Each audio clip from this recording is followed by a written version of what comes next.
कार्तिक मास के पूर्णिमा की व्रत का महत्व सुनने वाले सभी भक्तजनों को पूर्ण चंद्र पांडे का सादर प्रणाम।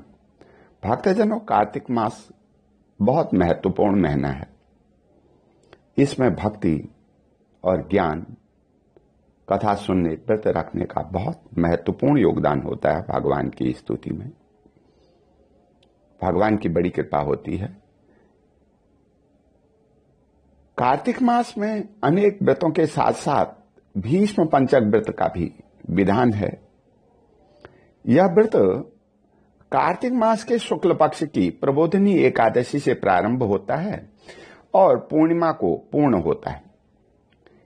इसे भीष्म जी ने भगवान वासुदेव से प्राप्त किया था, इसलिए यह व्रत भीष्म पंचक के नाम से प्रसिद्ध है।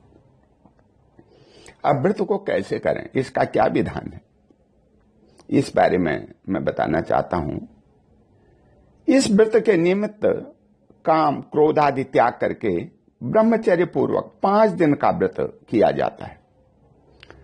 व्रती मनुष्य को चाहिए कि मौन भाव से स्नान कर देवताओं, ऋषियों और पितरों का तर्पण करे तथा निम्न मंत्र से जल दे भगवान को। व्याघ्र पद गोत्राय सांकृति प्रवराय च अनपत्याय भीष्माय उदकम भीष्म वर्मणि वसूनामवताराय शांतनो आत्मजाय च अर्घ ददामि भीष्माय आजन्म ब्रह्मचारिणि। इसमें यथाशक्ति सोने या चांदी की भगवान लक्ष्मी नारायण की मूर्ति बनवाकर उसकी प्रतिष्ठा कर षोडशोपचार पूजन करना चाहिए। इसके अतिरिक्त पहले दिन भगवान के हृदय का कमल पुष्पों से, दूसरे दिन कटि प्रदेश का बिल्व पत्रों से, तीसरे दिन घुटनों का केतकी पुष्प से, चौथे दिन चरणों का चमेली पुष्पों से तथा 5वें दिन संपूर्ण अंग का तुलसी की मंजरियों से पूजन करना चाहिए।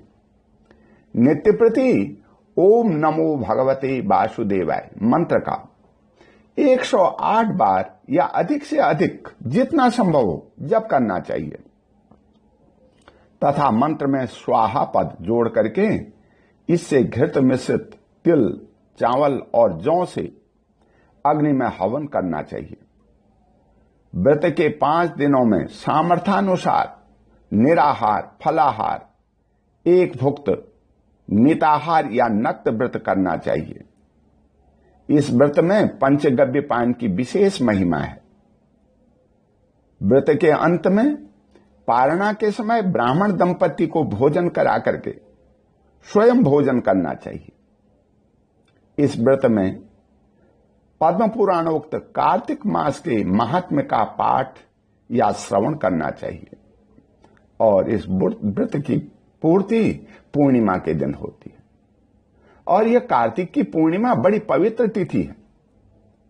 इस तिथि को ब्रह्मा, विष्णु, शिव, अंगिरा और आदित्य आदि ने महापुनीत पर्व प्रमाणित किया है। अतः इसमें किए हुए स्नान, दान, होम, यज्ञ और उपासना आदि का अनंत फल होता है। इस दिन गंगा स्नान तथा सायंकाल दीपक दान का विशेष महत्व है। इसी पूर्णिमा के दिन सायंकाल भगवान का मत्स्य अवतार हुआ था। इस कारण इसमें किए गए दान, जपादि का 10 यज्ञों के समान फल होता है। इस दिन यदि कृतिका नक्षत्र हो तो यह महाकार्तिकी होती है। भरणी हो तो विशेष फल देती है और यदि रोहिणी हो तो इसका फल और भी बढ़ जाता है। जो व्यक्ति पूरे कार्तिक मास स्नान करते हैं उनका नियम कार्तिक पूर्णिमा को पूरा हो जाता है। कार्तिक पूर्णिमा के दिन प्रायः श्री सत्यनारायण भगवान की कथा सुनी जाती है।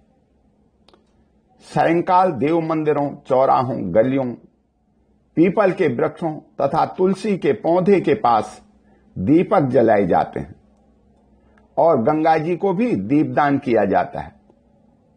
काशी में यह तिथि देव दीपावली महोत्सव के रूप में मनाई जाती है। चांद्रायण व्रत की समाप्ति भी आज के दिन होती है। कार्तिक पूर्णिमा से आरंभ करके प्रत्येक पूर्णिमा को व्रत और जागरण करने से सकल मनोरथ सिद्ध होते हैं। कार्तिक पूर्णिमा के दिन गंगा आदि पवित्र नदियों के समीप स्नान के लिए सहस्त्रों नर नारी एकत्र होते हैं, जो बड़ी भारी भीड़ मेले का रूप बन जाता है।